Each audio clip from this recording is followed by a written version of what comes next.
The IPL caravan moves back to Chennai. It started at Chennai, went to Mumbai, now it's back at Chennai. Game 3 time. It's the Sunrisers of Hyderabad taking on the Kolkata Knight Riders.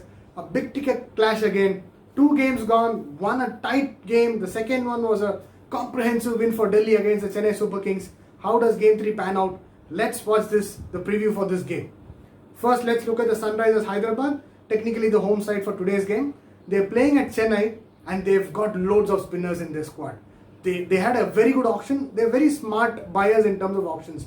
You look at it, they don't go for big buys. They got in Muji. They tried to see what was the right balance for them. They got in some of the local lads. They have built a good squad because if you see even last year, they had the likes of Abhishek Sharma, Abdul Samad, made up their local combination along with Priyam Garg. So how does their lineup look like? And they've also got in Jason Roy as a replacement player. They are top heavy. Their weakness has been the middle order. So how do they play this game, especially going to play in Chennai against the KKR? At the opening positions, I'm looking at David Warner, and I'm not going to go with Johnny Bairstow, surely because there needs to be a balanced truck, especially with regards to their overseas players. That's why David Warner, he's going to be accompanied by Vridhiman Saha, a slightly left field option, but I think that worked well last year and that will just continue to work.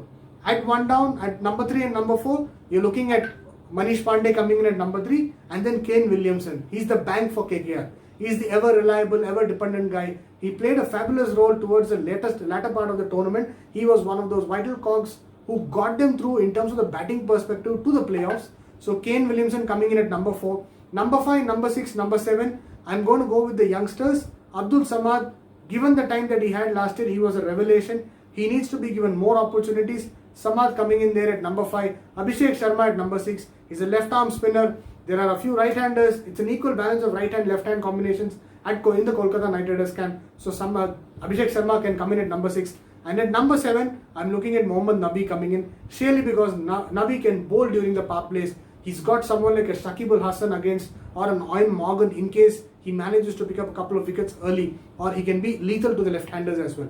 So Nabi coming in at number 7. And then of course, the asset that the Sunrisers have, their bowling strength.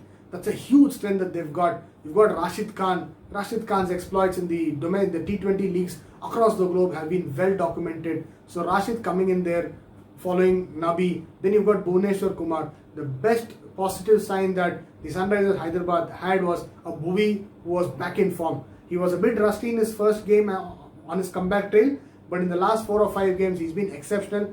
Bhuvi there along with T. Natarajan. What can we say about T. Natarajan? He's been a revelation. He's been the find of the IPL. He's had a great 6 month, a dream come true kind of a situation. He just want to continue that. His Yorkers are going to be as lethal as ever. And then they're going to be well-rounded with Sandeep Sharma coming in there.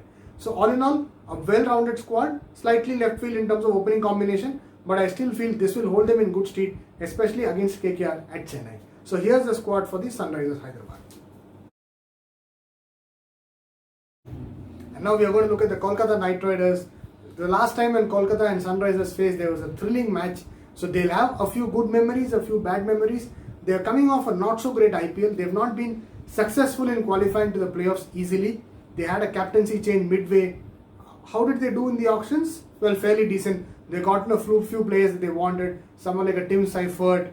They got in a few youngsters. Harbhajan Singh was a surprise pick, but a very good pick. And it's lucky that they've gotten Harbhajan Singh, given that they're going to play across the slow and low tracks in Chennai as well. So how does their team combination look like? I think this time they'll have to make sure with their top order. Somewhere Sunil Narayan's effect has been on the wane. It's better that they go with Shubman Gill and Rahul Tripathi. Give Rahul Tripathi the license to go all out right from the word go, because he stays there for 4 or 5 overs. He alone can knock off 30 to 35 runs, which means they're going to get that 50-60 kind of a power play figure with his support. Shubman Gill batting right through the innings. How does the number 3, number 4, number 5 pan out? I think this is where Kolkata Knight Riders, they can be a bit dynamic if they need, because the good thing for them is they've gotten a Shakib Al Hasan.